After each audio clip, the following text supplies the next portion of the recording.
মৃত্যুর পর কি আবার জীবিত করা হবে? যখন মরে যাব, যখন গলে যাব, পচে যাব, মাটির সঙ্গে মিশে যাব, এরপর কি আবার জীবিত করা হবে?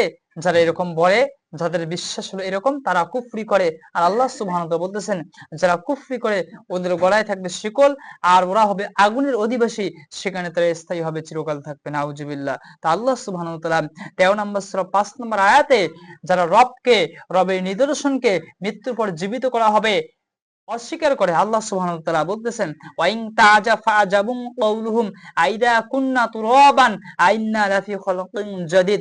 আল্লাহ সুবহানাহু ওয়া তাআলা বলতেছেন, আর যদি তুমি আশ্চর্য বোধ করো, তাহলে আশ্চর্যজনক হলো তাদের এই বক্তব্য। তারা কি বলে, আমরা যখন মাটি হয়ে যাব, তখন আবার কি আমাদেরকে নতুন করে সৃষ্টিতে পরিণত করা হবে?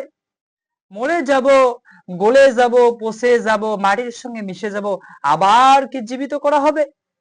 এরকম আমাদের মধ্যেও, আমাদের সমাজে, আমাদের মধ্যেও এরকম মানুষ আছে। আরে কবে মৃত্যু আসবে, মৃত্যুর পর কবরে রাখবে, ওখানে তো কেউ আর দেখবে না। ভালো মন্দ যাই হোক না কেন, কেউ তো আর দেখবে না। কবে কিয়ামত হবে, কবে হিসাব হবে, কবে বিচার হবে, তারপর জান্নাত অথবা জাহান্নাম, এটা অনেক পরের দূরের কথা।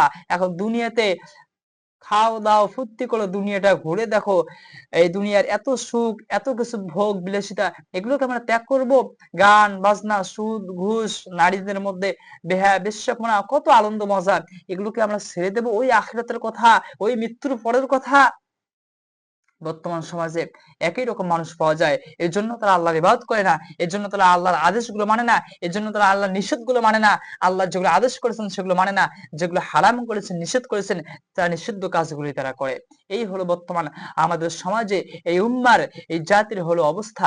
যেহেতু তারা কি করে, মৃত্যুর পর জীবনকে অস্বীকার করে, হয়তো সরাসরি বলে না, কিন্তু দেখা যায় তাদের আমলে, তাদের কাজকর্মে আখিরাতকে তারা অবিশ্বাসই বুঝায়। তা আল্লাহ সুবহানাহু ওয়া তাআলা তাদের ব্যাপারেই বলতেছেন, যারা কি বলে আইদা কুন্না তুরাবান আইন্না লাফি খালাকিন জাদিদ, মৃত্যুর পরে আবার কি নতুন করে আমাদেরকে সৃষ্টি করা হবে?